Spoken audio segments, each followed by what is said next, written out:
మరి గతించిన వారాలన్నీ కూడా కాపాడారు. మరొక వారం దేవుని సన్నిధానంలో మనం ఉండడానికి ప్రభు కృప చూపించారు. ఇది శ్రేష్టమైన సమయం. 7వ మాసానికి ఆఖరి శనివారం. ప్రియమైన బిడ్డలారా, మన జీవితాల్లో రోజులు గడుస్తున్నాయి, నెలలు గడుస్తున్నాయి. అటు రీతిగానే మన జీవితంలో మరి మన ముందున్నటువంటి లోకమంతా కూడా పరిగెడుతూ వెళ్తుంది. పరిశుద్ధ గ్రంథంలో అనేక విషయాలు దేవుడు మనతో మాట్లాడుతూ అనేక పాఠాలు మనకు ఆయన నేర్పిస్తున్నాడు. గత సంవత్సరం ఏదైతే పాఠాలు నేర్చుకున్నామో ఈ సంవత్సరం కూడా దేవుడు అయ్యే పాఠాలు మనతో మాట్లాడుతున్నాడు. కారణం ఏమిటంటే మన జీవితాలు బాగుండాలని, మన పరిస్థితులు బాగుండాలని, మనం ఈ లోకంలో మరి బాగుపడి ఈ లోకంలో చక్కగా జీవించాలని దేవుడు అనేక విషయాలు మనకు ఆయన తెలియజేస్తున్నాడు. మరొక అంశాన్ని రాత్రికాల సమయం మందు మనం జ్ఞాపకం చేసుకుందాం, ధ్యానం చేసుకుందామండి. గలతీయులకు రాసినటువంటి పత్రిక 6వ అధ్యాయము 7వ వచనాన్ని ఈ సందర్భంలో మనము చదువుకొని మనము వాక్యంలో ముందుకు వెళ్దామండి.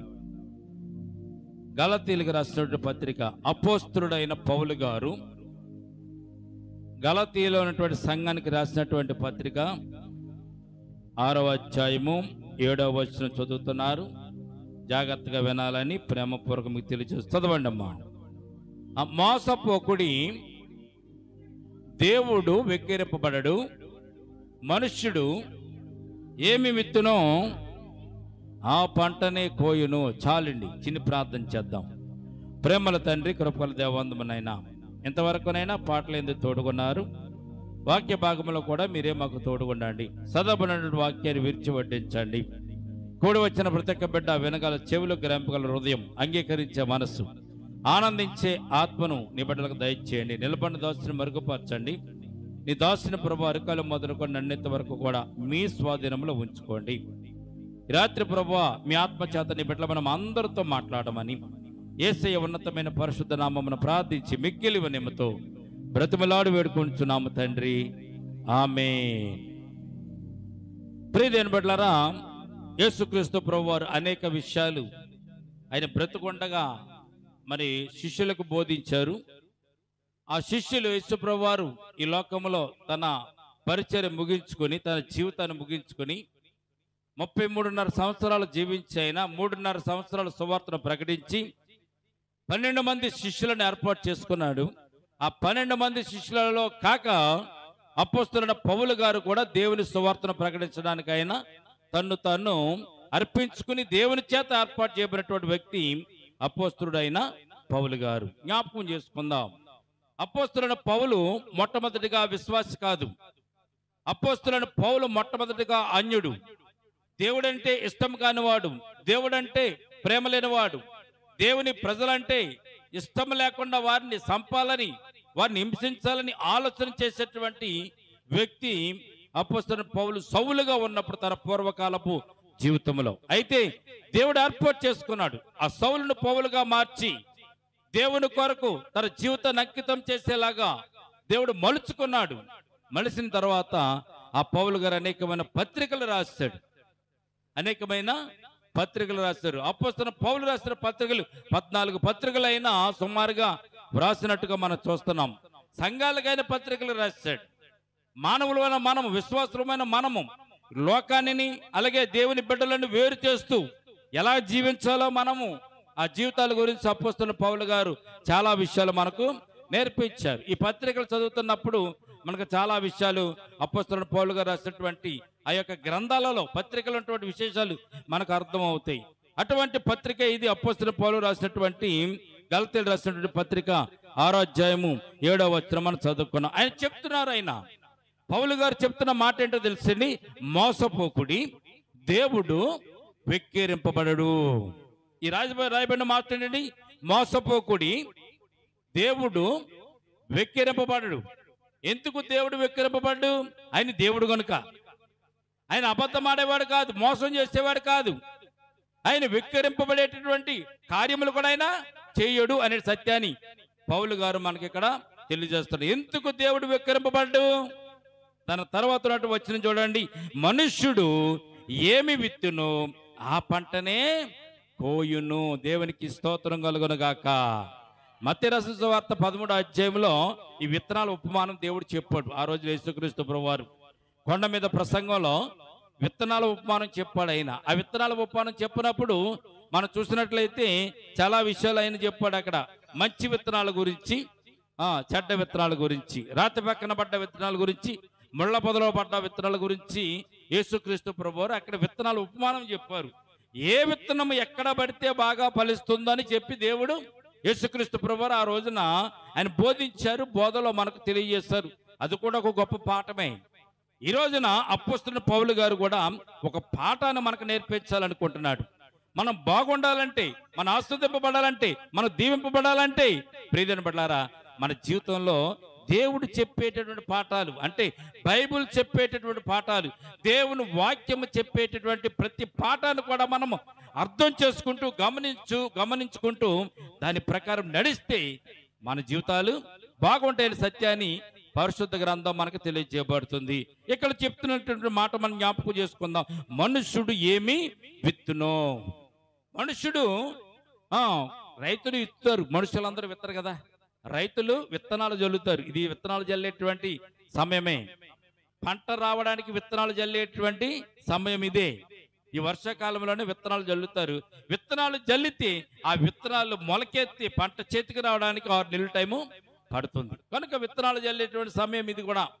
అయితే ప్రియమైన బిడ్డలారా, మరి అపోస్తలుడైన పౌలు దేవుడు అతనికి ఇచ్చినటువంటి జ్ఞానాన్ని బట్టి ఈ మాటలు ఎందుకు రాయిస్తున్నాడో ప్రియమైన బిడ్డలారా మనం జ్ఞాపకం చేసుకుంటే, మన జీవితాలు ఎలాగున్నాయో ఆయన అద్దంలో చూసుకున్నట్టుగా మనకు ఆయన తెలియజేస్తున్నాడు. మన జీవితాలు అద్దంలో చూసుకుంటే మన ముఖం ఎలాగ అద్దంలో కనబడుతుందో ఈ వాక్యాలను బట్టి, ఈ పాఠాలను బట్టి మనం గమనించుకుంటే మన జీవితాలు మనకు అర్థమవుతూ ఉంటాయి, మన బ్రతుకులు అర్థమవుతూ ఉంటాయి. చాలా మంది వారి జీవితాల్లో బాగుపడకపోవడానికి, వారి జీవితాల్లో ఆశీర్వాదాలు పొందుకోకపోవడానికి, వారి జీవితాల్లో అభివృద్ధి పొందకపోవడానికి కేవలం కారణాలు ఏమిటని మనం అన్వేషిస్తూ ఉంటాం.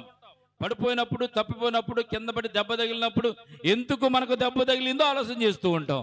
అయ్యో నేను చూసుకోకుండా నడిచాను, అందుకే కాలుకు రాయి తగిలి, గొప్పు తగిలి, గుంట తగిలి, గొయ్యి తగిలి నేను పడిపోయిన తర్వాత మనము ఆలోచన చేస్తాం. కానీ బైబిల్ చెప్తుంది, మీరు పడిపోక ముందే మీరు ఆలోచన చేసుకోండి. మీరు పడిపోవడానికి ఉన్నటువంటి కారణాలని చెప్తారు, వాటి నుంచి మీరు తప్పించుకుని శ్రేష్టమైన జీవితాన్ని మీరు జీవించండి అని పరిశుద్ధ గ్రంథం మనకు తెలియజేస్తుంది. అందుకే అపోస్తలుడైన పౌలు ఈ మాట చెప్తున్నాడు. జాగ్రత్తగా మనం అర్థం చేసుకుంటే మన జీవితాలు బాగుంటాయి, మన పరిస్థితులు బాగుంటాయి, మనం ఆశీర్వాదాలతో ముందుకు నడుస్తాం. అందుకే పౌలు ఏమంటాడో తెలుసండి, మీరు మనుష్యుడు ఏమి విత్తునో ఆ పంటనే కోస్తాడు. విత్తనాలు సంగతి పక్కన పెడితే మానవుని జీవితంలో విత్తేటటువంటి అనేక విషయాలు ఈ పరిశుద్ధ గ్రంథంలో ఉన్నట్టుగా పరిశుద్ధ గ్రంథం మనకు తెలియచేయబడుతుంది. ప్రియమైన బిడ్డలారా, ఏమని 8వ వచనం కూడా చూడండి ఒకసారి.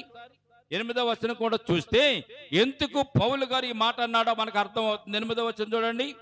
8వ వచనం చేయాలనగా తన శరీరచనను బట్టి విత్తువాడు తన శరీరము నుండి క్షయమును పంటను కోయును, ఆత్మను బట్టి విత్తువాడు ఆత్మ నుండి నిత్య జీవమును పంటను కోయును. మీరు ఏ పంట కావాలని కోరుకుంటున్నారు? మీరు ఎలాగ జీవించాలని కోరుకుంటున్నారు? మీరు ఎలాగ బ్రతకాలని కోరుకుంటున్నారు? ఏ రీతిగా అభివృద్ధి పొందాలని మీరు కోరుకుంటున్నారు అనేటువంటి సత్యాన్ని ఈ పరిశుద్ధ గ్రంథం మనకు తెలియచేయబడుతుంది. కనుక మనం విత్తేటటువంటి విత్తనాలు, పంటకు సంబంధించిన విత్తనాలను గురించి ఇక్కడ పౌలు గారు మాట్లాడటం లేదండి. వరి విత్తనాల గురించి, గోధుమ విత్తనాల గురించి, పంటకు సంబంధించినటువంటి మిర్చి విత్తనాల గురించి, ఈ విత్తనాల గురించి పౌలు గారు ఇక్కడ మాట్లాడటం లేదు. ఈ విత్తనాల గురించి ఇక్కడ సంబోధించడం లేదు.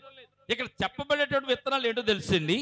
నువ్వు ఆలోచించేటటువంటి ఆలోచన విత్తనాలు, నువ్వు మనసులో తలంచుకునేటువంటి విత్తనాలు, నువ్వు ఏ దృష్టితో చూస్తున్నావో ఆ దృష్టికి సంబంధించిన విత్తనాలు, ఏ రీతిగా నువ్వు మాట్లాడుతున్నావో ఆ మాటకు సంబంధించిన విత్తనాలు అనేటువంటి సందర్భాన్ని ఉదహరిస్తూ అపోస్తలుడైన పౌలు గారు ఇక్కడ మనకు తెలియజేస్తున్నారు. ఏమని చెప్తున్నాడు ఆయన? చూడండి, మనం శరీరేక్షలు బట్టి ఏలయనగా తన శరీరేచ్ఛలను బట్టి విత్తువాడు తన శరీరము నుండి క్షయమగు పంటను కోయును, ఆత్మను బట్టి విత్తువాడు ఆత్మ నుండి నిత్య జీవమును పంటను కోయును అని బైబిల్ గ్రంథం మనకు తెలియజేయబడుతుంది. ఇక్కడ చాలా మనం జాగ్రత్తగా ఆలోచన చేసుకోవాలి. మన జీవితాలు బాగుండాలంటే కొన్ని పద్ధతులు మనము అవలంబించాలి. మన బ్రతుకులు బాగుండాలంటే, సజావుగా మన జీవితాలు నడవాలంటే కొన్ని పద్ధతులను మనము అవలంబించాలి.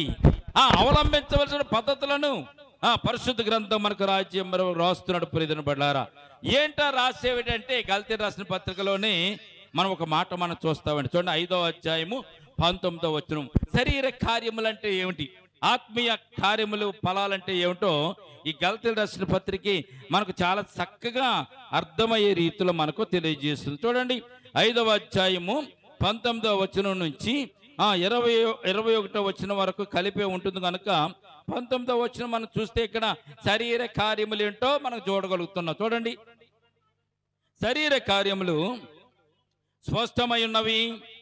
అవి ఏమనగా జారత్వము, అపవిత్రత, కామకత్వము, విగ్రహారాధన, అభిచారము, ద్వేషములు, కలహములు, మత్సరములు, క్రోధములు, కక్షలు, భేదములు, విమతములు, అసూయలు, మత్తతములు, అల్లరితో కూడిన ఆటపాటలు అనేటువంటి విత్తనాలు మానవుని జీవితంలో హృదయంలో నుంచి బయటికి వస్తాయి. ఇవి శరీర కార్యములు అని అపోస్తలుడు పౌలు గారు మనకు తెలియజేస్తున్నాడు. ప్రియమైన బిడ్డలారా, ఈ విత్తనాలు మనం జల్లుతూ ఉంటామంట.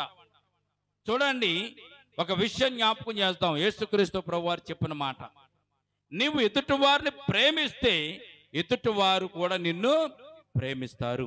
ఎదుటి వారు నువ్వు ద్వేషిస్తే ఎదుటి వారు కూడా నిన్ను ద్వేషిస్తారు. ఎదుటి వారు నువ్వు అభిమానిస్తే ఎదుటి వారు కూడా నిన్ను అభిమానిస్తారు. అంటే అర్థం ఏంటి?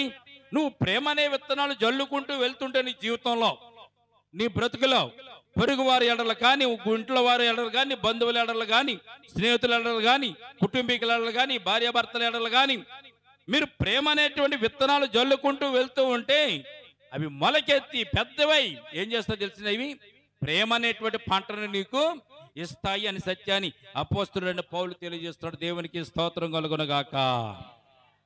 ఎందుకు ప్రేమ అనే పంటను విత్తాలి?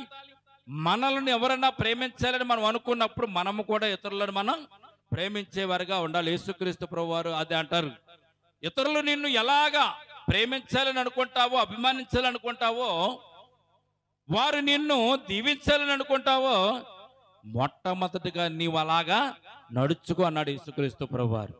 ఏమన్నాడైనా? ఇతరులు ఎలాగా నిన్ను ఎలాగా అభిమానించాలో, గణపరచాలో, ప్రేమించాలో అని నువ్వు కోరుకుంటా ఉంటావో, నీవు వారిని అలాగ ముందుగా ప్రేమించు. అప్పుడు వారు నిన్ను ప్రేమిస్తారు, అప్పుడు వారు నిన్ను అభిమానిస్తారు. మరి అపోస్తలుడు పౌలు గారికి ఉన్నటువంటి తాత్విక జ్ఞానం ఏంటో తెలుసండి. అందుకే ఆయన బైబిల్లో రాస్తున్నాడు, సంఘాలకు రాస్తున్నాడు, నీ దేవుడు వెక్కిరింపబడడు, మనుషుడు ఏమి విత్తునో అదే పంటను కోయను. ఈరోజు నా భూమి మీద మనం చూస్తూ ఉంటాం కక్షలు, కార్పణ్యాలు, గొడవలు, పోట్లాట్లు. ఇప్పుడు ఇంట్లో నుండి వీడు వెళ్ళి ఒకళ్ళని కొడితే తర్వాత వాడిని కొట్టడా? లోకంలో జరిగేయే నీయే కదండి. ఎందుకు కొట్టవరాన్ని అంటే, ఎందుకు చంపవరాన్ని అంటే, ఇదివరకు నా మీద దాడి చేసాడాడు, అందుకోసం నేను వాడిని చంపేశాను అంటున్నాడు. ఇప్పుడు అంటే ఇతరులు ఎలాగైతే మన మీదకి దాడికి వస్తారో మనం కూడా వాడి మీద దారికి వెళ్తామని సత్యాన్ని పరిశుద్ధ గ్రంథం ముందుగానే చెప్పింది. 2000 సంవత్సరాల పూర్వమే చెప్పింది. ఈ రోజున మనం ఏమనుకుంటామంటే, అవి కష్టం ఎందుకు వచ్చింది, ఇబ్బంది ఎందుకు వచ్చింది, నేను వాళ్ళని ప్రేమిస్తున్నాను, నన్ను ప్రేమించడం లేదు, నేను అభిమానిస్తున్నాను, నన్ను అభిమానిస్తలేదు, నేను వారిని గౌరవిస్తున్నాను, గౌరవించలేదు అంటే నువ్వేదో తప్పు చేస్తావు, అక్కడ పొరపాటు చేస్తావు. నీ బ్రతుకు బాగుండాలంటే మొట్టమొదటిగా నీవు ఇతరులను ప్రేమించేటటువంటి గుణాన్ని నీవు పొందుకోవాలని సత్యాన్ని పరిశుద్ధ గ్రంథం తెలియజేస్తుంది. ద్వేషం దేశాన్ని ద్వేషమే నీకు పంటగా వస్తుంది.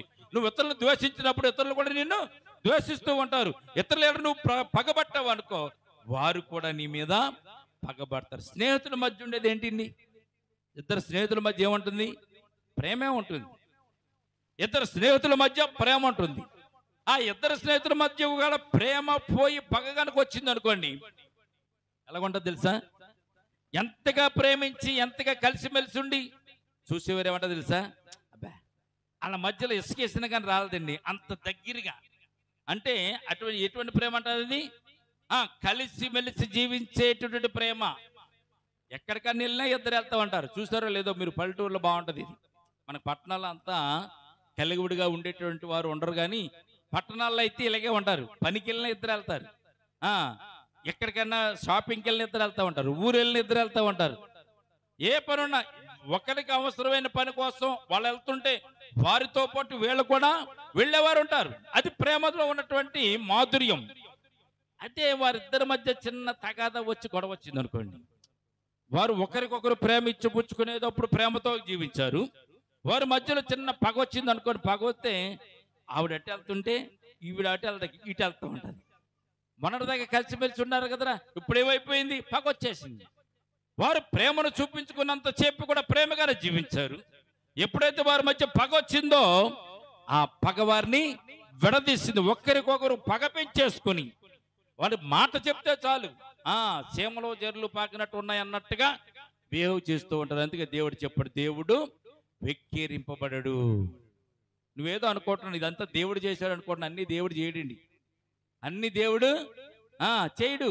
ఆయనకి ఇదే పని ఏంటి, నువ్వెక్కడికి వెళ్తున్నావు ఏం చేస్తున్నావు చూస్తాడు, నిన్ను కాపాడుతాడు, నిన్ను భద్రపరుస్తాడు. నీకు గొడవలు పెట్టడం ఆయన పద్ధతి కాదు. నీకు గొడవలు పెట్టడం, నీకు అవమానాలు రావడం ఆయనకి అవసరం లేదు. ఆయన తన బిడ్డగా ఉండాలని కోరుకుని ఆయన బిడ్డగా నువ్వు జీవించాలని ఆయన అనుకున్నప్పుడు, నువ్వు జీవించినప్పుడు దేవుడు నీ జీవితంలో ఆయన ఒక్క అడుగు పక్కకేస్తే చాలండి, ఏమవుతుంది మనకు అన్ని శ్రమలే, ఇబ్బందులే, ఇరికలే చాలా ఘోరంగా తయారైపోతూ ఉంటుంది ప్రీతిని బిడ్డలారా.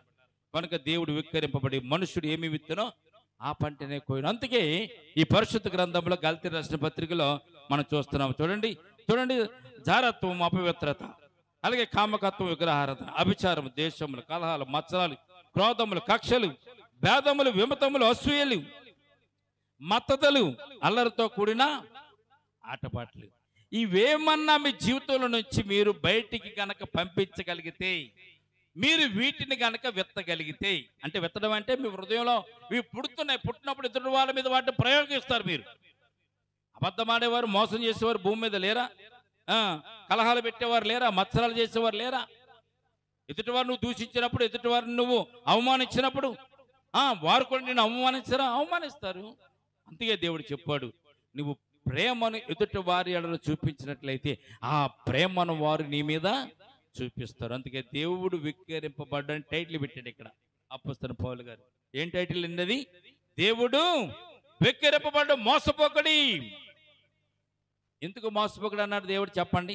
నువ్వు వరి విత్తనాలు ఇస్తే దేవుడు గోధుమలు పంట ఇస్తాడు, గోధుమలు విత్తితే నీకు జొన్నలు ఇస్తాడు, జొన్నలు విత్తితే నీకు మిరియాలు పంట ఇస్తాడు అని అనుకుంటావేమో. దేవుడు అలాగే ఎప్పుడు కూడా మోసం చేసేవాడు కాదు, మోసపోకడి. దేవుడు వెక్కిరింపబడ్డు. మీరేదో అనుకోవచ్చు, కానీ దేవుడు అలా చేయడండి. నువ్వే పంట అయితే విత్తుతావో అదే పంటను దేవుడు నీ చేతికి ఇస్తాడు. మంచిని విత్తితే మంచి, చెడ్డను విత్తితే చెడ్డ, మోసాన్ని విత్తితే మోసం, దగాను విత్తితే దగా, నువ్వు కోపాన్ని విత్తితే కోపం, ఎదుటి వారు నువ్వు ప్రేమ విత్తితే ప్రేమ నీకు వస్తుందని సత్యాన్ని పరిశుద్ధ గ్రంథం మనకు తెలియజేస్తుంది. అందుకే చూడండి, ఆత్మ ఫలాలు కూడా దేవుడు రాశాడు. ఇది శరీర కార్యాలు. మీరు దేవుని నమ్ముకున్న తర్వాత, దేవుని యందు విశ్వాసం ఇచ్చిన తర్వాత మీరు శరీర కార్యాలు విడిచిపెట్టాలే కానీ వాటిని పట్టుకుని మీరు వేలాడకూడదు. ఇంకా వేలాడకూడదు. నీ పాపాలన్నీ కూడా దేవుడు కడిగేసి పవిత్రపరిచి తన శిలువ రక్తంలో నేను పరిశుద్ధపరిచాను సన్నిధానంలో సంఘంలో సంఘబిడ్డగా దేవుడు ఉంచితే, ఇంకా నువ్వు పాపపు జీవితాన్ని పట్టుకుని ఎలాడబడుతున్నావు అంటే నీ జీవితంలో నీకు రక్షణ నీకు అర్థం అవడం లేదని అర్థం. రక్షణ అనే కార్యం అర్థం అవడం లేదు. యేసుప్రభువు శిలువ మీద ఎందుకు చనిపోయారో నీకు తెలియదు. యేసుప్రభువు శిలువ మీద ఎందుకు రక్తం కార్చాడో ఇంకా నీకు తెలియదు. ఈ శరీర కార్యాలు ఇంకా నువ్వు నెరవేరుస్తున్నావు అంటే నువ్వు దేవుని బిడ్డవు కావు అనే సత్యాన్ని మొట్టమొదటిగా నువ్వు జ్ఞాపకం చేసుకోవాలి. మరి దేవుని బిడ్డకు ఉన్నటువంటి గుణగణాలు ఏంటి, గుణ లక్షణాలు ఏంటి? 22వ వచనం చూడండి, గలతీ రాసిన పత్రిక 5వ అధ్యాయం 22వ వచనంలో ఒక చక్కని మాట పరిశుద్ధ గ్రంథంలో మనకు దేవుడు తెలియజేస్తున్నాడు. చదవండి ఒకసారి. అయితే ఆత్మఫలమేమనగా ప్రేమ, సంతోషము, సమాధానము, దీర్ఘశాంతము, దయాళుత్వము, మంచితనము, విశ్వాసము, సాత్వికము, ఆశా నిగ్రహము. ఇవి మంచి విత్తనాలు, నీకు మంచిని చేసేటటువంటి పంటలు అని బైబిల్ గ్రంథం మనకు తెలియజేయబడుతుంది. దేవునికి స్తోత్రం కలుగునుగాక. అందుకే నువ్వు ప్రేమను విత్తితే ప్రేమే వస్తుంది. నువ్వు సంతోషాన్ని ఎదుటివారి వల్ల చూపిస్తే నీకు సంతోషమే వస్తుంది. ఎదుటివారి వల్ల నువ్వు సమాధానంగా ఉంటే సమాధానం అనే పంట నీకు ఇంటికి వస్తుంది. ప్రియమైన బిడ్డలారా, ఈ రోజున ఇంట్లో సమాధానం లేకపోతే కారణం ఏంటో తెలుసండి, వారు ఎవరికి సమాధానం ఇవ్వరు. అందుకే యేసుప్రభువు వారు సమాధానంగా ఉన్నారా అని అడుగుతాడు. సమాధానంగా వెళ్ళిరండి అని చెప్తాడు. చూడండి ప్రియమైన బిడ్డలారా, ఒకసారి సౌలు దగ్గరికి సమూయేలు ప్రవక్త వస్తాడు. సమూయేలు ప్రవక్త సౌలు దగ్గరికి వచ్చేసరికి సౌలుకు అనుమానం వచ్చింది. మరి ఈ సందర్భంలో ఎందుకు వస్తున్నాడు ప్రవక్త అని ఆలోచన చేసి మీరు సమాధానంగా వస్తున్నారని అడుగుతాడు.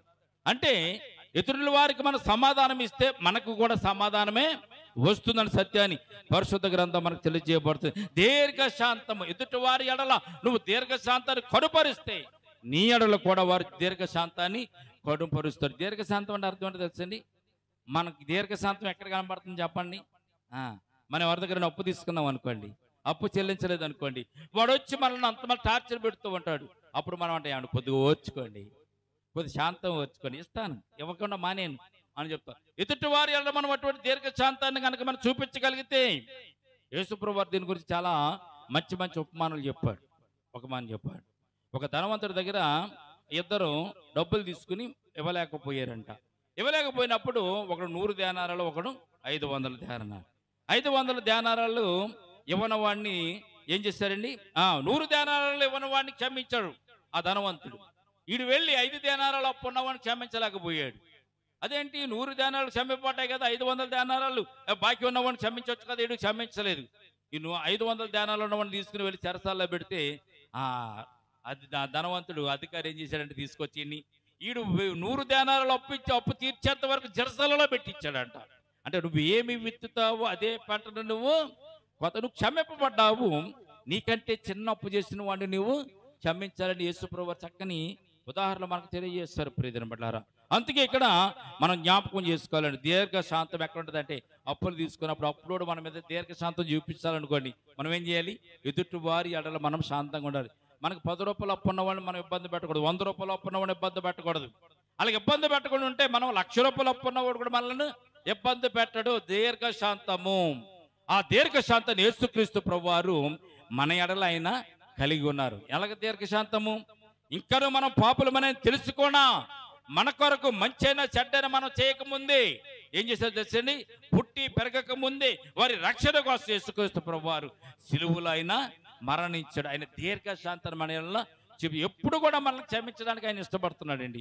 అంత దీర్ఘశాంతం గలవారు భూమి మీద ప్రపంచంలో ఏ దేవుడు లేని సత్యాన్ని ఈ సమయం ముందు మీకు నేను జ్ఞాపకం చేస్తున్నాను. దేవునికి స్తోత్రం కలుగునుగాక. దయాళుత్వం, దయ కలిగి జీవించడం చాలా మంచిదండి. రోడ్డు మీద వెళ్తున్న వారి ఎడల దయ చూపించాలి, మన ఇంటికి వచ్చిన వారి ఎడల దయ చూపించాలి, బంధువుల ఎడల దయ చూపించాలి, స్నేహితుల ఎడల దయ చూపించాలి, మన కుటుంబీకుల ఎడల మనము దయ చూపించాలి. ఎప్పుడు మనకున్నప్పుడు ఉన్నదాన్ని వారికి ఇస్తూ మనము వారి ఎడల దయను మనము కలిగి ఉండాలి. ఎప్పుడైతే మనం దయ చూపిస్తూ ఉంటామో మన మీద కూడా వారు దయ చూపిస్తూ ఉంటారు. సత్యాన్ని పరిశుద్ధ గ్రంథం మనకు తెలియజేయబడుతుంది. మంచితనం చూడండి, నోరు మంచిదైతే ఊరు మంచిదవుతుంది. మంచితనం ఎక్కడి నుంచి వస్తుంది? మాట్లాడే విషయంలో మంచితనం వస్తుంది. నువ్వు ఇతరులని గౌరవిస్తే, నువ్వు యారా అంటే వాడు కూడా యారా అంటాడు. యావండి అని గౌరవించావనుకో, నువ్వు అట్టేపు వారు కూడా యావండి అని గౌరవిస్తారు. చూడండి, చాలా మంది మనం బయటికి రోడ్డు మీదకి వెళ్తూ ఉంటాము, ఒకరినొకరు గౌరవించుకోకుండా యారా ఓరని మాట్లాడుకుంటూ ఉంటారు. కొంతమంది అయితే ఎవండి అని గౌరవిస్తూ ఉంటారు. యావండి అన్నవాడిని ఎదుటి వారు కూడా యావండి అంటాడు, యారా అంటే నేను కూడా యారా అంటానంటాడు. అంటే అక్కడ ఏం కలుగుతుంది మనకి? మంచితనం అనేది నువ్వు చూపిస్తే ఇతరులు కూడా నీకు మంచితనము చూపిస్తారు. మనం ఒక పూట కూడి ఎవరికైనా పెట్టామనుకోండి, ఒక పూట అన్నం భోజనం పెట్టామనుకోండి, ఆడికి అవసరం ఆడికి ఉన్నప్పుడు నిన్ను తీసుకెళ్ళి 2 పూటల భోజనం పెడతాడు వాడు. అవసరం ఉన్నప్పుడు నువ్వు 100 రూపాయలు ఇస్తే అతనికి కలిగిన తర్వాత 1000 రూపాయలు ఇస్తాడు. ఆ సంఘటన నేను చూస్తాను. ప్రియమైన బిడ్డలారా, గమనించండి, మంచితనం అనేది మన జీవితంలో అలవాటు చేసుకోవాలి. అందుకే చెడును మనం విడిచిపెట్టాలి, మంచిని మనము పెంచుకోవాలి. మంచి అనే విత్తనాన్ని మనం విత్తినప్పుడు అది ఫలించి అభివృద్ధి పొంది 100 ఫలితాలు పొందించినట్టుగా ఆ మంచి మనకు తిరిగి మనకు వస్తూ ఉంటుంది. గమనించండి, ఒక్కొక్కసారి మనం రోడ్డు అంటే వెళ్తూ ఉంటాము, ఏదో అపాయంలో పడతాము, ఏదో యాక్సిడెంట్ అవుతూ ఉంటుంది. ఎవరో తెలియని వ్యక్తి వచ్చి మనకు సహాయం చేస్తాడు. అంతకు ముందు మనం సహాయం చేస్తున్నాము కనుక తెలియని వ్యక్తి వచ్చి మనకు సహాయం చేస్తాడంటే మనం ఏదైతే విత్తుతున్నామో దానినే పంటగా మనము కోసుకుంటామని సత్యాన్ని పరిశుద్ధ గ్రంథం మనకు తెలియజేయబడుతుంది. దేవునికి స్తోత్రం కలుగును గాక. సాత్వికం చాలా గొప్పది. సాత్వికంతో మనం జీవిస్తే టెన్షన్ లేకుండా, బీపీ తెచ్చుకోకుండా, ప్రతి విషయంలో ఆశా నిగ్రహం. చాలాసార్లు మనం ప్రియదినబడ్డారా, మన ఆశలకు నిగ్రహాలు ఉండవు, ఆశలకు కొలతలు ఉండవు అనమాట. ఏదేదో మనం ఆలోచన చేస్తూ ఉంటాం, ఏదేదో మనము కోరుకుంటూ ఉంటాం. ఎవడో చేసి చెప్పినా కానీ దాన్ని అమ్మ ఇది నిజమేనా, సర్లే నేను దీన్ని ఆస్తి అమ్మైనా కానీ నేను దీన్ని సీటీలు కడతాను, ఆస్తి అమ్మైనా కానీ నేను దీన్ని కొంటాను, ఇందులో నేను చేరతాను, నేను చేస్తాను అనుకుంటూ ఉంటారు. ప్రియదినబడ్డారా, ఆశకు ఒక నిగ్రహం ఉండాలి, ఒక కళ్ళు వేసుకోవాలి. మనకు ఆశలు చాలా ఉంటాయి, కానీ ఇది మనకు అవసరమా, అవసరం కాదా? దేశం మీద నాకు ఉంది, విమానం తోలాలని నాకు ఉంది, విమానం కొనుక్కొని విమానం తోలాలని నాకు ఉంది, అది అవసరమా? అమ్మా, నేను భూమి మీద తిరగాలి కానీ విమానం మీద తిరిగే పని నాకేంటి? విమానం కొనుక్కొచ్చి ఎక్కడ పెట్టుకుంటాను నేను? నాకు ఆశగా అసలు అవసరం ఉందా? ఆశా నిగ్రహము. నువ్వు కావాల్సిందేంటో నీవు కొనుక్కోవడానికి ప్రయత్నం చేయాలి, కానీ నీకు అవసరం లేని దాన్ని నీకు ఎందుకు? రెండవది, ఎప్పుడన్నా నువ్వు కొనుక్కుని అవసరం అని చెప్పి నువ్వు కొనుక్కున్న తర్వాత దాన్ని ఎప్పుడు కూడా విడిచిపెట్టకూడదు. దాన్ని అంతే, విడిచిపెట్టకుండా నేను ఉంటాను, ఈ వస్తువు నేను కొనుక్కుంటే దీన్ని విడిచిపెట్టను, ఈ వస్తువుని సంపాదించుకుంటే నేను విడిచిపెట్టను, అప్పు చేసి వస్తువుని కొనుక్కుంటున్నాను కనుక దీన్ని నేను చాలా భద్రంగా దాచుకుంటాను, దాచుకోగలను అనుకునే నువ్వు అనుకుంటే దానిని సంపాదించుకోవడానికి ప్రయత్నం చేయాలి. 3 నాళ్ళ ముచ్చలాగా దాన్ని సంపాదించుకొని ఎవరి కోసమో నువ్వు సంపాదించుకుని ఎవరి ఎడలో నువ్వు గొప్ప పొందాలని సంపాదించుకుని దాన్ని మళ్ళీ పోగొట్టుకుంటామనేది సంభవం కాదు. అందుకే నువ్వు సాత్వికముతో నీవు ఈ లోకములో మెలగాలి. ఆశకు నిగ్రహమును నువ్వు కలిగి ఉండాలి. ఆశలు చాలా ఉంటాయి, మరి కొండ మీద బోలైన ఆశలు ఉంటాయి. ఆశలు లేని వాళ్ళు ఎవరు ఉంటారు అమ్మా?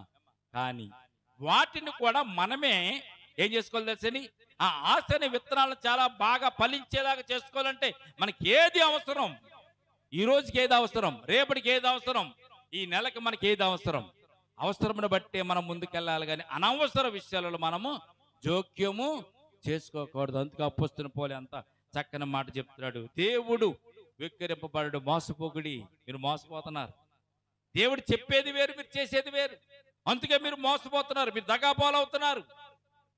దగా పాలవడానికి కారణం మీరే, దేవుడు కాదు. మీ పరిస్థితులే, మీ నడవడికలే అని దేవుడు చెప్తున్నాడు. ప్రియదిన బిడ్డలారా, మోసపోకుడు, దేవుడు వెక్కిరింపబడు. మనుషుడు ఏది విత్తనో అదే పంటను కోయును. ఒక విషయం జ్ఞాపకే ప్రియదిన బిడ్డలారా, ఈ రాత్రికాల సమయం మన జీవితాల్లో మనం ఏం చేయాలంటే అండి, అందుకే దేవుడు వాక్యాన్ని మనం తెలియదు, ఆత్మను బట్టి విత్తువాడు ఆత్మను నిత్య జీవమును పంటను కాస్తాడు. మనం ఏ రకంగా ఎత్తుతున్న శరీర కార్యములు స్పష్టమై ఉన్నవని శరీర కార్యాల గురించి పరిశుద్ధ గ్రంథం మనకు తెలియచేయబడింది. అర్థరీతిగాని ఆత్మ కార్యాలు చేసేవాడు ఆత్మను బట్టి నిత్య జీవం అనే పంటను కోస్తాడు అనేటువంటి విషయాన్ని కూడా పరిశుద్ధ గ్రంథం మనకు తెలియజేయబడుతుంది. అందుకే దేవుడు చాలా స్పష్టంగా తెలియజేస్తుంది. ఇది ఒక పాఠం, మనకి గుణపాఠం.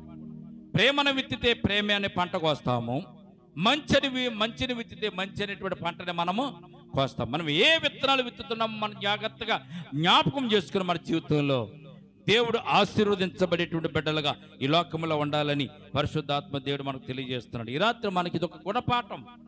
ఇంతవరకు మనం ఎలాగ జీవించాం, ఎలాగ బ్రతకం మనకు తెలియదు, కానీ పౌలు గారు చెప్తున్నాడు, మీరు అలాగ ఉండకండి, ఎందుకంటే దేవుడు విక్కిరింపబడడు.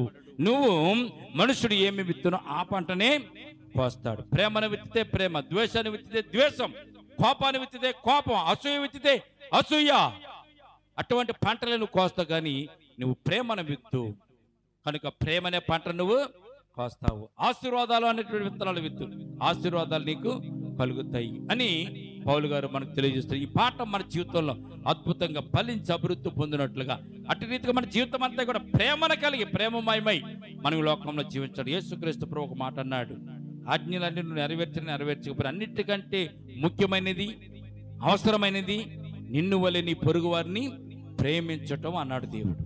నిన్ను వలె నీ పొరుగు వారిని ప్రేమించటం. నా పొరుగువారు ఎవరినైనా అంటే ఆపదలో ఉన్న ప్రతి వాడు కూడా నీ పొరుగువాడే. అవసరతలో ఉన్నవారు ఎవరైనా నీ పొరుగువారే. నీ ఇంట్లో బంధువులు స్నేహితులు అందరూ కూడా పొరుగువారితో, పొరుగువారంటే బయట నుంచి వచ్చిన వారని కాదు అర్థం. అవసరతలో ఉన్న వారందరూ కూడా నీకు పొరుగువారితో సమానమే. కనుక నీ పొరుగు వారిని ప్రేమించు, నిన్ను వలె నీ పొరుగు వారిని ప్రేమించు, అప్పుడు దేవుడు నిన్ను ఆశీర్వదిస్తాడని దేవుడు తెలియజేస్తాడు. కనుక మనం విత్తే విత్తనం ప్రతి మాట కూడా ఒక విత్తనంగా బయటికి వెళ్తుంది. ప్రతి ఆలోచన కూడా విత్తనంగా బయటికి వెళ్తుంది. మంచి విత్తనంగా బయటికి వెళ్తే మంచి ఆలోచన మంచి ఫలాన్ని ఇస్తుంది, చెడు ఆలోచన చెడు ఫలాన్ని ఇస్తుంది. ఎవరినన్నా నువ్వు మోసం చేసావు అనుకో, వారు కూడా నేను ఏదో టైంలో మోసం చేస్తారు. అవునా కదా? నువ్వు మోసం చేస్తే నిన్ను మోసం చేస్తారు. నువ్వు దగా చేస్తే నిన్ను మరలా ఎవరొకరు దగా చేస్తారు. ఎదుటి వారిని ప్రేమిస్తే వారిని ప్రేమిస్తారు. ఎదుటి వారిని ఉపకారం చేస్తే వారు కూడా నీకు ఉపకారము చేస్తారు. అటువంటి సత్యాన్ని ఈ రాత్రి కాల సమయం దేవుడు మనకు పాఠం రూపంలో మనకు తెలియజేశారు. కనుక మనము కూడా నీతిగా, నిజాయితీగా, ప్రేమను కలిగి, దయ కలిగి ఎదుటి వారి ఎడల మనము చూడండి సమాధానం కలిగి, దీర్ఘశాంతం కలిగి, మంచితనంతో, విశ్వాసంతో, సాత్వికంతో, ఆశాదిగ్రహంతో, వీటన్నిటికంటే ప్రేమను కలిగి మనము జీవిస్తూ ఇటువంటి ప్రేమ కలిగిన విత్తనాలు విత్తుతూ అదే పంటను మనం కోసి మన జీవితంలో ముందుకు సాగుతూ ఆశీర్వాదం పొందుకుందాం. ఈ కొద్ది మాటలు దేవుడు మనల్ని దీవించి మనలను ఆశీర్వదించును గాక. ప్రేమల తండ్రి, కృపల దేవందమనైనా ఎంతవరకునైనా నీ పట్ల మనం అందరితో మాట్లాడినంత స్తోత్రాలు. అపోస్తలుడైన పౌలు గారు ప్రభు గలతీ రాసిన పత్రికలో నుంచి నేను శ్రేష్టమైన విషయాలు నేను ప్రభు మాకు నేర్పించారు. నేను ఆ పాట వాళ్ళ ప్రభు మేము జాగ్రత్తగా అర్థం చేసుకుంటాం. మా జీవితాలలో ప్రభు మేము అభివృద్ధి పొందేటువంటి బాటలో నడవడానికి నేను కృప చూపించండి. మనుషుడు ఏమి విత్తునో అదే పంటను కోయినని మీరు సెలవిచ్చారు తండ్రి. మరి దేవుడు వెక్కిరింపబడడు అన్నావు తండ్రి. నైనా నిజమే తండ్రి, మోసపోకుడి దేవుడు వెక్కిరింపబడ్డు. నైనా నీవు మా కొరకు అనేటువంటి మార్గాలు ఏర్పాటు చేసి ఉంచారు తండ్రి. ఈ పరిశుద్ధ గ్రంథంలో ఈ పరిశుద్ధ లేఖనాల్లో ప్రభా మేము ఎలాగ నడవాలి, ఎలాగ జీవించాలి అనేక విషయాలు పాఠాల రూపంలో మాకు తెలియజేస్తున్నారు తండ్రి. ఈ రాత్రి ప్రభు మీరు తెలియజేసిన పాఠాన్ని బట్టి స్తోత్రాలు తండ్రి. మేము ప్రేమను విత్తితే ప్రేమనే పొందుకుంటాం. మేము ప్రభునైనా మరి మనశ్శాంతిని విత్తితే మనశ్శాంతిని పొందుకుంటాం. ఇతరుల ప్రభు మేము ప్రేమ కలిగి ఉంటే ఇతరులు కూడా మమ్మల్ని ప్రేమిస్తారు అని సత్యాన్ని ప్రభు నీ లేఖనం ద్వారా మాకు తెలియజేస్తారు తండ్రి. నైనా ఇతరులు మేము అపమానించినప్పుడు, ఇతరులు మేము గౌరవించినప్పుడు, కనపరిచినప్పుడు వారు కూడా ప్రభు మమ్మల్ని కనపరుస్తారు, గౌరవిస్తారు, సత్యాన్ని మాకు తెలియజేస్తారు. శరీర కార్యాలు స్పష్టమై ఉన్నవి.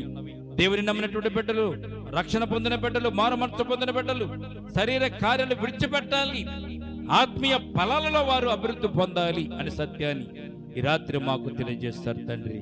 ఇదిగో ప్రభు ఇంకను ప్రభు మారినటువంటి బిడ్డలు, మార్పు పొందని బిడ్డలు ప్రభు ఈ రాత్రి ఈ పాఠాన్ని బట్టి ప్రభునైనా వారు మార్పు పొంది తండ్రి వారి జీవితంలో మంచిని విత్తడానికి, ఇదిగో ప్రభు ప్రేమను విత్తడానికి, అలాగే తండ్రినైనా ఎదుటి వారి ఎడల దయను విత్తడానికి, ఆ విత్తనాల ద్వారా చక్కని పంటను వారు పొందుకోవడానికినైనా కృప చూపించండి. వారిలో ఒకవేళ ద్వేషం ఉంటే తీసివేయండి, కక్షలుంటే తీసివేయండి ప్రభువా. నైనా విమతాలుంటే తీసివేయండి ప్రభునైనా. వారిలో కోపం ఉంటే తీసివేయండి ప్రభునైనా. అవి పనికిరావు, అవి ఫలాలనువు అని తెలియజేస్తున్నావు తండ్రి. నేను ఈ రాత్రి విన్నటువంటి వాక్యం ప్రభా ప్రతి ఒక్క బిడ్డ జీవితాల్లో ప్రభా ఫలింప చేయండి. ప్రతి ఒక్కరు కూడా నేను ప్రేమను ప్రభునైనా విత్తనాలు విత్తడానికి నైనా, ఇదిగో ప్రభు మరి గౌరవాన్ని విత్తనాలు విత్తడానికి నైనా, ఎదుటి వారిని ప్రభు గౌరవించేటటువంటి జీవితాన్ని వారు కలిగి ఉండడానికి, ఎదుటి వారి మర్యాదగా జీవించే జీవితాన్ని కలిగి ఉండడానికి మరి ముఖ్యం ప్రభునైనా మీరు చెప్పినటువంటి ఈ పాఠాల్లో ప్రభునైనా సత్యాన్ని వారు గ్రహించుకుని ముందుకు సాగడానికినైనా కృప చూపించండి. ఈ లోకంలో ప్రభు అందరిని దీవించే దేవుడు నీవు ఉన్నావు తండ్రి. నైనా నీ దేవులు కూడా పొందుకునేటువంటి భాగ్యము నీ బిడ్డలకు దయచేయండి. ఇదిగో ప్రభు మమ్మల్ని రక్షించారు, మమ్మల్ని సన్నిధానంలో సంఘంలో సంఘబిడ్డగా ఉంచారు, నీ సొత్తైన ప్రజలుగా ఉంచారు ప్రభునైనా.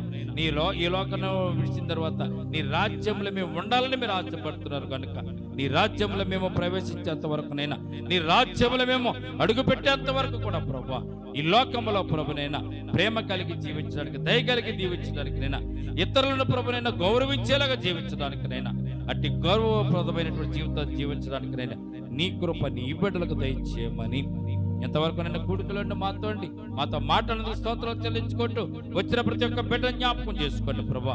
వారికి ఉన్న ఇరుకులు ఇబ్బందులు ప్రభునైనా మీరే తీర్చే గొప్ప దేవుడు తండ్రి. నైనా ఏదైతే కుటుంబాలలో సమస్యలు ఉన్నాయో తండ్రి, కుటుంబాలలో ప్రభునైనా ఇదిగో ప్రభు శాంతి లేని జీవితాన్ని వారు జీవిస్తున్నారు తండ్రి. అయినా భార్య భర్తల మధ్య ఉన్నటువంటి మరి సమస్యలు కానీ నైనా, ఆర్థిక పరమైనటువంటి సమస్యలు కానీ ప్రభునైనా ఇదిగో ప్రభు ప్రతి సమస్యను కూడా తీర్చగలిగిన వాడు కూడా నీవే తండ్రి. నైనా మనుషులు అయిన మా వాళ్ళ కాదు ప్రభా, కనుక నీవే ఆ బిడ్డల వాళ్ళలో ఉన్నటువంటి ప్రతి సమస్య, ఆర్థికపరమైన సమస్య కానీ, కుటుంబపరమైన సమస్య కానీ, అలాగే బిడ్డల సమస్యలు కానీ ప్రభా వాటినన్నింటినీ కూడా ప్రభువా ఈ రాత్రి కాల సమయం వద్ద తొలగించండి. యేసయ్య నీ నామములో మేము ప్రార్థిస్తున్నాం తండ్రి, నీ సన్నిధానం మేము ప్రార్థిస్తున్నాం తండ్రి. ఆ సమస్యను తొలగించి వారి జీవితంలో శాంతిని, సమాధానాన్ని, ప్రేమను, అభిమానాన్ని ప్రభునైనా ఆనందాన్ని వారికి మీరు రాత్రి కాల సమయం దయచేయండి తండ్రి. చదువుతున్న బిడ్డలు మీరు జ్ఞాపకం చేసుకోండి ప్రభా, చిన్న బిడ్డలు మీరు జ్ఞాపకం చేసుకోండి ప్రభా, యవనస్తులైన బిడ్డలు జ్ఞాపకం చేసుకోండి ప్రభా, పెద్దవారిని జ్ఞాపకం చేసుకుని, వృద్ధాప్యంలో ఉన్నవారిని జ్ఞాపకం చేసుకోండి ప్రభా. గృహిణులుగా ఉంటూ గృహోత్తమం చేస్తున్న ప్రతి ఒక్క బిడ్డను ఈ రాత్రికాల సమయం బంధనైన ప్రభు మీ దక్షిణాస్తం చాచి ప్రభునైనా, గాయపడినాస్తం చాచి వారు ముట్టి నైనా స్వస్థపరిచి, ఆరోగ్యం ఇచ్చి, ఐశ్వర్యం ఇచ్చి, ఆనందాన్ని, సంతోషాన్ని వారి బిడ్డ జీవితంలో ప్రభు మీరే దయచేయండి తండ్రి. వివాహం కావాల్సిన బిడ్డల కొరకు ప్రార్థిస్తున్నాం తండ్రి. నైనా వివాహం జరగడానికి కృప చూపించండి, మార్గాలు కృప సిద్ధపరచండి. చదువుతున్న బిడ్డల కొరకు ప్రార్థిస్తున్నాం, వారి చదువులో మీరు తోడుకుండండి తండ్రి. నైనా చేతి పని లేని బిడ్డల కొరకు ప్రార్థిస్తున్నాం, వారికి చేతి పనులు దయచేయండి. ఉద్యోగం లేని బిడ్డల కొరకు ప్రార్థిస్తున్నాం, వారికి ఉద్యోగాలు దయచేయండి ప్రభా. అనారోగ్యంగా ఉండి కోలుకోలేని స్థితిలో ఉన్నటువంటి ఏ బిడ్డైనా ఈ రాత్రి కాల సమయం అందు నీ ప్రార్థన ఆలకిస్తున్న వారి జీవితాల్లో ప్రభా అటువంటి అనారోగ్యం ఉంటే ప్రభునైనా ఈ రాత్రి మీరు ముట్టి స్వస్థపరిచి ఆరోగ్యం వారికి దయచేయండి ప్రభా. మనుషుల మాటలు కాదు నైనా, యేసయ్య నీ నామం మేము ప్రార్థిస్తున్నాం కనుక నైనా, నీ నామములో మేము అడిగే ప్రతి అంశమును తండ్రి అయిన దేవుడు దానిని ఆమోదిస్తాడు, దాన్ని దయచేస్తాడని చెప్పారు కనుక యేసయ్య నీ నామములో మేము ప్రార్థిస్తున్నాం.